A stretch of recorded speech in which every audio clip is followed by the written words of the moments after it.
बिस्मिल्लाहिर्रहमानिर्रहीम। आज हम आपको हज़रत यूनुस अलैहिस्सलाम का किस्सा बताएंगे, जिनको अल्लाह ताला ने सज़ा के तौर पर मछली के पेट में 40 दिन तक रखा। आखिरकार उनसे ऐसी क्या ख़ता हो गई कि अल्लाह ताला ने उनको सज़ा दी। इस वाक़े में आप ये सब जानेंगे। अगर वीडियो आपको पसंद आए तो लाइक ज़रूर कीजिएगा। हज़रत यूनुस अलैहिस्सलाम का किस्सा कुरान पाक में यूनुस और तौरात में जोनास के नाम से आया है।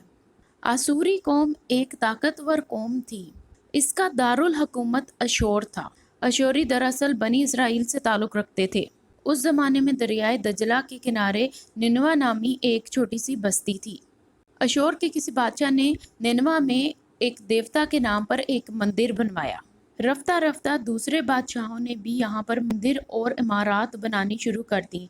वक्त एक ऐसा आया, छोटा सा इलाका असूरिया की दारुल हुकूमत बन गया। निनवा शहर के बीचों बीच मंदिर और शाही महल थे। निनवा तहजीब व तमद्दन के लिहाज से नहायत तरक्की याफ्ता शहर था। अशूदर देवता उनका सबसे बड़ा देवता था। ये लोग बादशाह को भी देवता का दर्जा दिया करते थे और कुफर और शिरक में मुलव्वस थे। और निनवा की आबादी 1 लाख से ज़ायद थी। अल्लाह ने उस ज़माने में हज़रत यूनुस अलैहिस्सलाम को उस कौम की हदायत के लिए भेजा। हज़रत यूनुस अलैहिस्सलाम हज़रत हूद अलैहिस्सलाम की औलाद में से थे। जब आपको नबूवत मिली उस वक़्त आपकी उम्र 28 साल थी। आप यूनुस अलैहिस्सलाम पर एक सहीफ़ा भी नाजिल हुआ। आप सबसे पहले निनानवा के बादशाह के पास हदायत का पैगाम लेकर गए, लेकिन बादशाह उल्टा उन पर गज़बनाक हो गया और आपकी जान का दुश्मन बन गया। फिर हज़रत यूनुस अलैहिस्सलाम आम अवाम के पास गए और उनको पैगाम हक़ सुनाया, लेकिन उन्होंने भी हक़ का कलमा पढ़ने से इनकार कर दिया।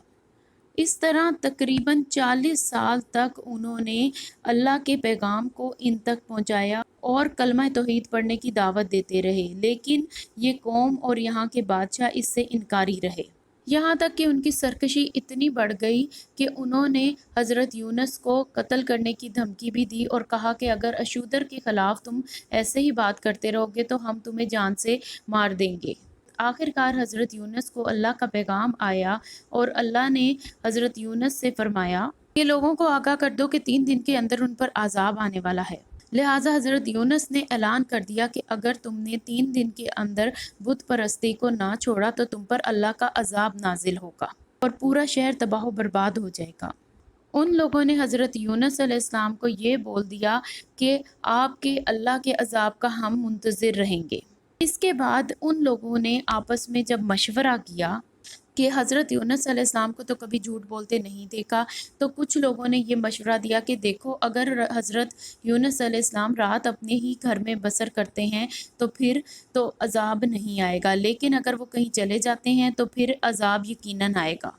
हज़रत यूनुस अलैहिस्सलाम रात में ही वहाँ से चले गए और सुबह में उनकी बस्ती पर काला धुआं मंडलाने लगा और बस्ती वालों को यकीन हो गया कि उन पर अजाब आने वाला है।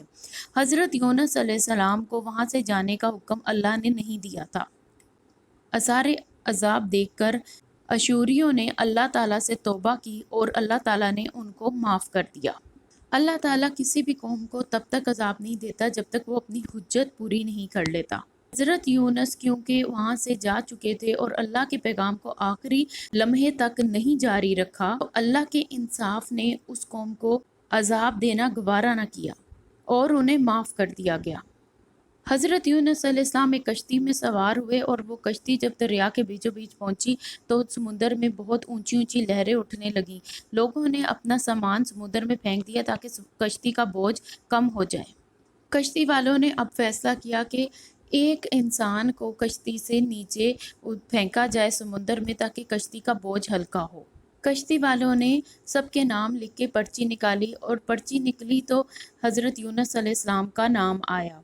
दूसरी दफ़ा और तीसरी दफ़ा भी ऐसा ही हुआ तो हज़रत यूनुस अलैहिस्सलाम को ख्याल आया कि वो अल्लाह के हुक्म के बगैर आ गए हैं, हो सकता है अल्लाह उनसे नाराज़ हो। कश्ती वालों ने मजबूर होकर हज़रत यूनुस अलैहिस्सलाम को समुद्र में फेंक दिया। वहाँ उनको एक बहुत बड़ी मछली ने निगल लिया, लेकिन मछली ने उनको कोई तकलीफ ना दी और वो मछली के पेट में भी जिंदा रहे। वहाँ पर हज़रत यूनुस अलैहिस्सलाम ने ये कलमात कहे कि अल्लाह, तेरे सिवा कोई माबूद नहीं, تو یکتا ہے، میں تیری بزرگی و پاکی بیان کرتا ہوں، بے شک میں اپنے نفس پر خود ہی ظلم کرنے والا ہوں۔ اللہ تعالیٰ نے حضرت یونس علیہ السلام پر رحم فرمایا اور ان کو معاف کر دیا۔ اس طرح مچھلی نے حضرت یونس علیہ السلام کو سمندر کے کنارے اگل دیا۔ حضرت یونس علیہ السلام 40 دن تک مچھلی کے پیٹ میں رہے۔ اس قصے سے ہمیں یہ سبق ملتا ہے کہ اللہ کی رحمت سے مایوس نہیں ہونا چاہیے۔ اگر آپ کو ویڈیو پسند آئے تو شیئر اور لائک ضرور کیجیے، اور ہمارے چینل پہ اگر آپ نئے ہیں تو سبسکرائب کا بٹن ہٹ کیجیے۔ اگلی ویڈیو میں ہم آپ کو ابلیس کی بیٹی لاقیس کا واقعہ بتائیں گے۔ لنک ڈسکرپشن میں ہوگا، ہٹ کر کے ضرور اس ویڈیو کو بھی دیکھیں۔